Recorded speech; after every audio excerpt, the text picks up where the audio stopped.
These murderers executed 6 of our hostages. They shot them in the back of the head.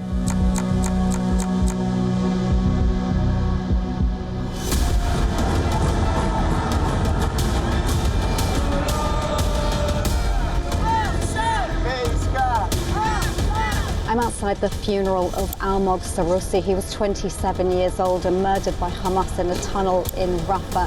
He was one of the 6 hostages found earlier.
Last year, in 2023, on the 7th of October, Israel tumbled into utter chaos.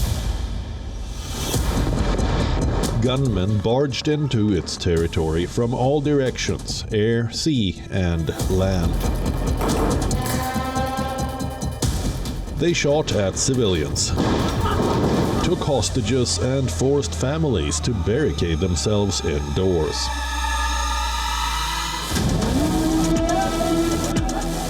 Hamas, a Palestinian Islamist militant group, launched an unprecedented surprise assault on Israel, killing nearly 1,200 people.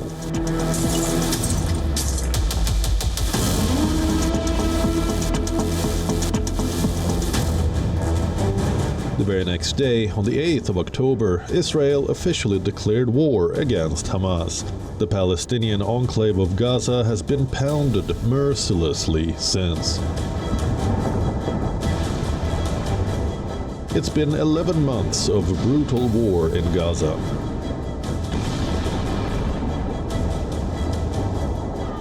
On Wideangle this week, we'll look back at some key moments that defined the 11 months of this war. Much of Gaza stands reduced to rubble. The geopolitics of West Asia has been changed forever.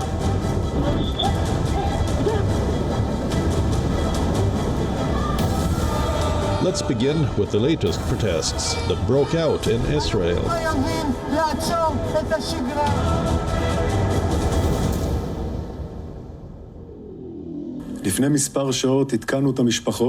A few hours ago, we informed the families that the bodies of their loved ones had been located by IDF troops in an underground tunnel in Rafah. According to our initial assessment, they were brutally murdered by Hamas terrorists shortly before we reached them. On the 1st of September 2024, the Israel Army spokesperson confirmed that they had recovered bodies of 6 hostages held by Hamas in the Gaza Strip.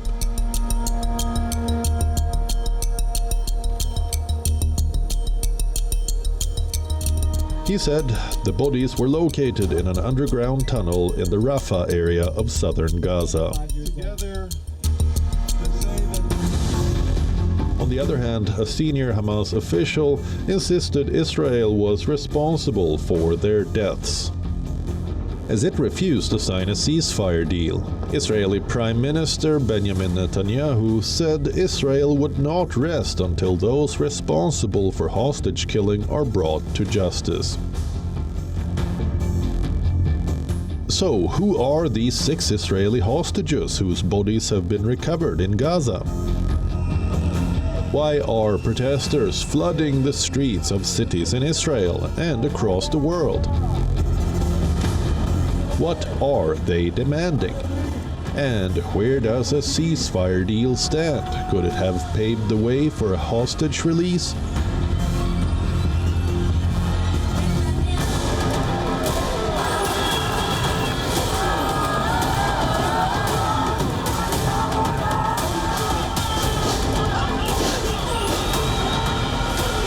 I'm here because I feel the government has neglected the hostages.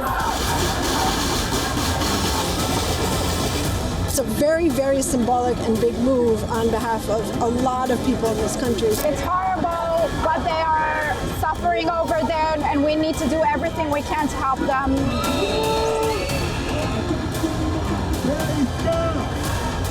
Well, we have a feeling that it's enough. Now we need to end the violence from both sides, and it's too painful, and we need to finish it now. We know, we hope that he's really alive and we can save him in a deal, so we want it to be happening.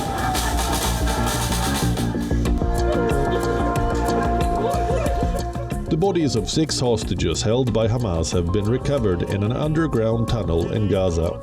About 250 hostages were taken during the surprise attack on southern Israel, in which Hamas killed nearly 1,200 people. 5 of them were taken from an Israeli music festival where hundreds were killed.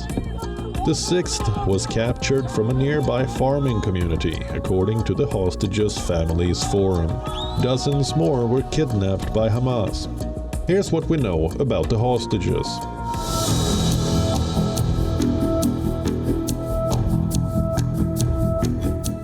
The 23-year-old Israeli-American became one of the most recognizable faces of the hostage crisis.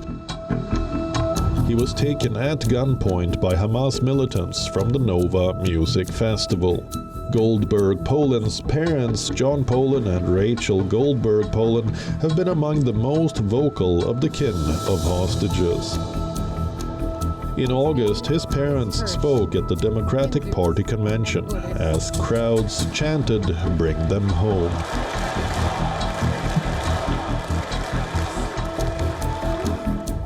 At this moment, 109 treasured human beings are being held hostage by Hamas in Gaza. They are Christians, Jews, Muslims, Hindus, and Buddhists. They are from 23 different countries. The youngest hostage is a 1-year-old red-headed baby boy, and the oldest is an 86-year-old mustachioed grandpa. Among the hostages are 8 American citizens. One of those Americans is our only son. His name is Hirsch.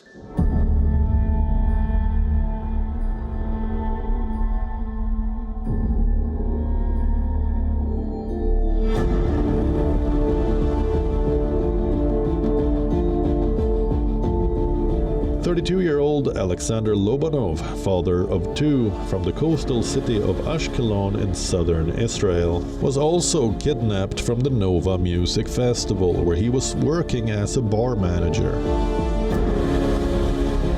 Witnesses say that Lobanov helped evacuate people and ran with 5 others into the forest, where he was later captured by Hamas gunmen.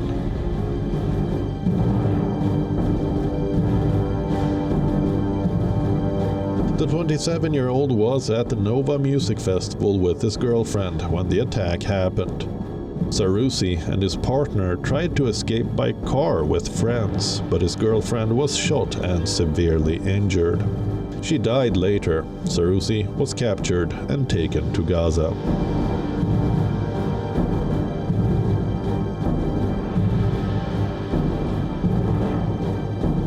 The 24-year-old from Tel Aviv was working as a bartender at the Nova Music Festival. For 4 hours, as Hamas continued its attack, Yerushalmi was in contact with her sisters and the police. "They have caught me," were her last words to them. Those who knew Yerushalmi described her as a vibrant young woman with many friends and hobbies.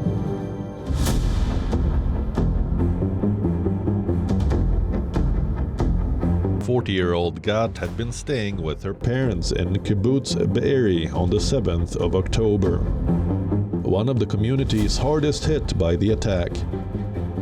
Hamas fighters broke into their home and kidnapped her. Gat's mother was killed in the attack.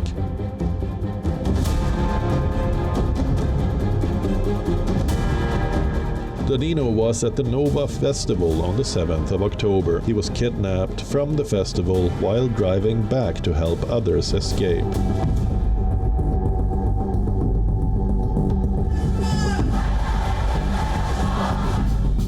After the announcement of the recovery of bodies of 6 hostages in Gaza, furious protests erupted on the streets of cities in Israel.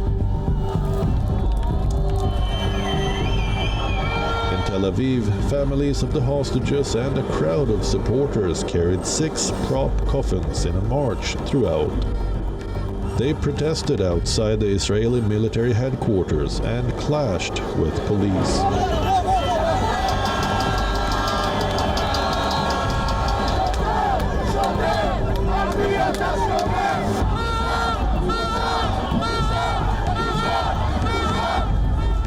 In smaller cities too, including Rehovot in central Israel, people blocked traffic and chanted, "We want them back, living, not in coffins."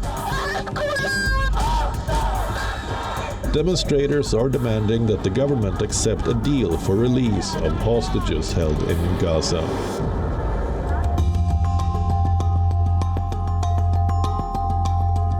The current hostage site is reminiscent of the first day of the war's first truce. On the 24th of November last year, after guns fell silent across the Gaza Strip for the first time in 7 weeks, Hamas released 80 Israeli hostages in return for 240 Palestinians held in Israeli prisons. 25 other hostages, mainly Thai farm workers, were also set free outside the deal. Israel allowed more aid into Gaza during the pause, but the humanitarian situation in the besieged territory remained dire. The hostages were transferred out of Gaza and handed over to Egyptian authorities at the Rafah border crossing, accompanied by staff members of the International Committee of the Red Cross, or ICRC. Qatar acted as a mediator for the truce deal. In 2015, Rawan Nafez was 21 years old when she was arrested after an altercation with the Israeli army. After 8 years in Israeli prisons, Rawan Nafez was freed. She was one of the 39 Palestinian prisoners released in the first stage of the agreement between Israel and Hamas. I was just waiting for the day when I would be released from prison so I could hug my mother like this. I had not hugged or touched her for years, except once when I was allowed to take a photograph with my mother. I was able to hug her for a few moments and they asked me to leave. Now this is the real hug when I'm out of prison. There are no barriers between us.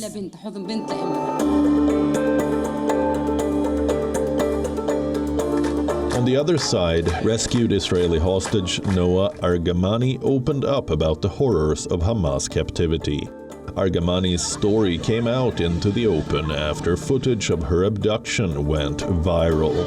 The disturbing video showed Argamani screaming for help while being abducted by Hamas on a motorbike. The 26-year-old was rescued by the IDF on the 8th of June 2024. It's a great privilege to be here after 246 days in Hamas captivity. It's a great privilege to be by my mother's side after 8 months of uncertainty. It's a great privilege to see my parents, surrounded by so many good people. Although I'm home now, we can't forget about the hostages who are still in Hamas captivity, and we must do everything possible to bring them back home. In July, Israeli Prime Minister Benjamin Netanyahu invited Noah Argamani and her father to the United States to his address to the Congress in Washington, D.C.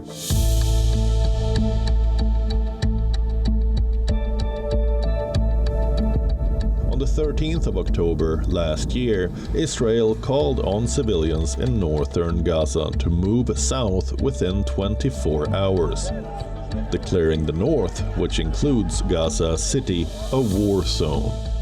Hundreds of thousands of Palestinians flee to the south of the Gaza Strip. The entire district in the north was razed to the ground.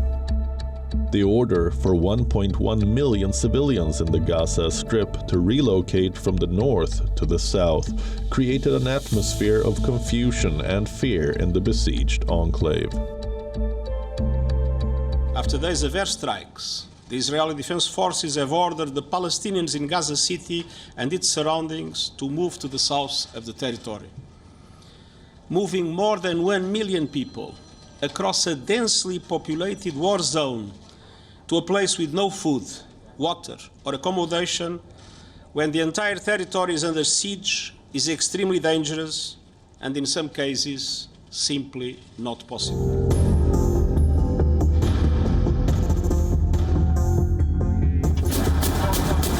Just 2 weeks later, on the 27th of October, Israeli tanks rolled into Gaza at the start of a ground offensive. The Israeli military expanded its ground operations, despite warnings from the Biden administration that a full-scale assault could cause heavy civilian casualties. The administration was also concerned that it could derail negotiations to release hostages. Take a look at the captured satellite images of that time. The images show mass destruction of several neighborhoods in the Gaza Strip.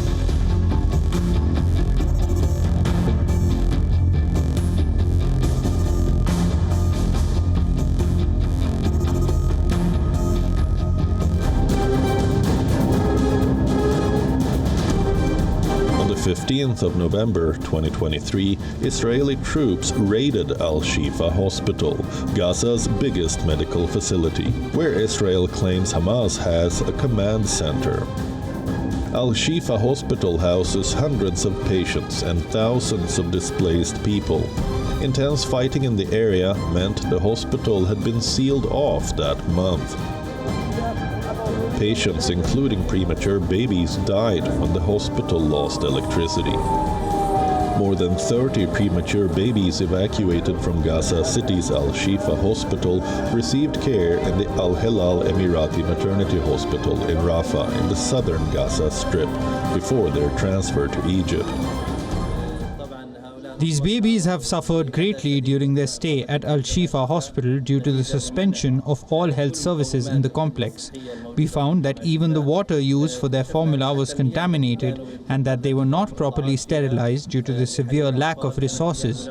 Consequently, they suffered from vomiting, diarrhea, weight loss instead of gaining weight, leading to significant harm.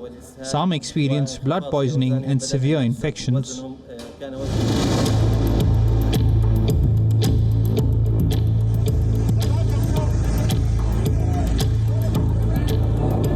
On the 29th of February this year, more than 100 Palestinians were killed and many others wounded after Israeli troops opened fire on hundreds waiting for food aid in southwest Gaza City.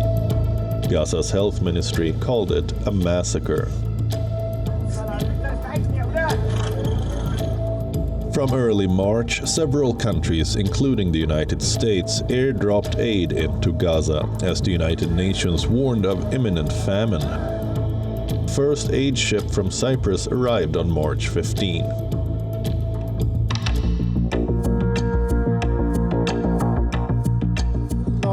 On the 1st of April, 7 aid workers from the U.S. charity World Central Kitchen were killed in an Israeli strike. The military later claimed that it was a tragic mistake. Biden told Netanyahu that he will reassess U.S. policy if Israel does not immediately address humanitarian conditions and protect aid workers. We realized after the kitchen closed that many mouths were left hungry. Today we no longer see crowds at the entrance. When people come here, we feel it's inhumane to have them queue up for food.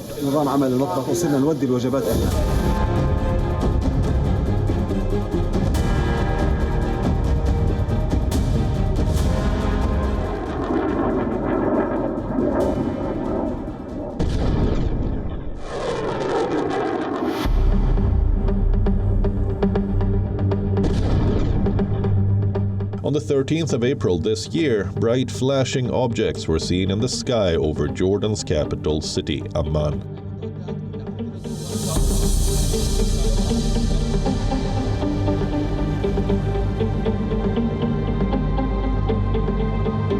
Those were projectiles that Iran rained down in its first ever direct attack on Israeli territory.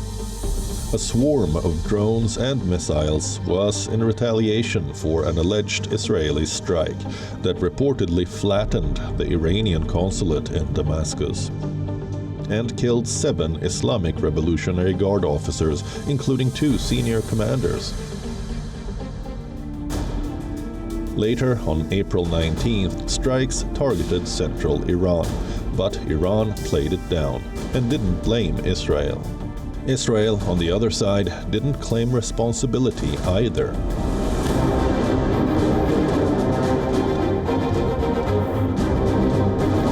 West Asia is in the grip of volatility.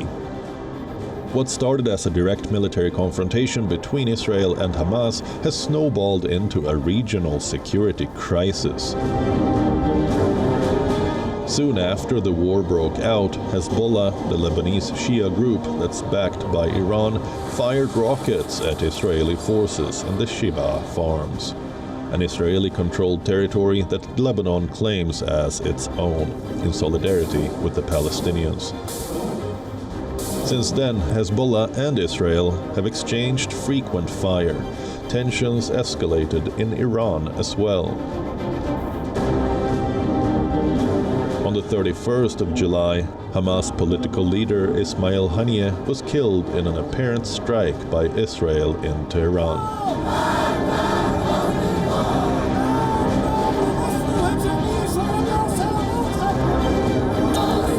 A day later, on August 1st, Israel confirmed that Hamas military chief Mohammed Deif had been killed in a July strike on Gaza.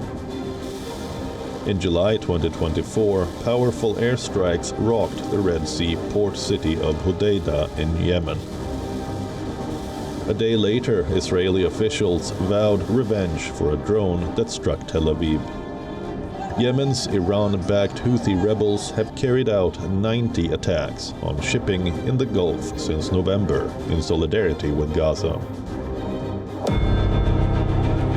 Since October last year, Israel has become increasingly aggressive in West Asia. As long as Israel and Hamas continue to fight, Hezbollah and the Houthis will also continue their attacks. It has been 11 months and counting. Will the war end anytime soon?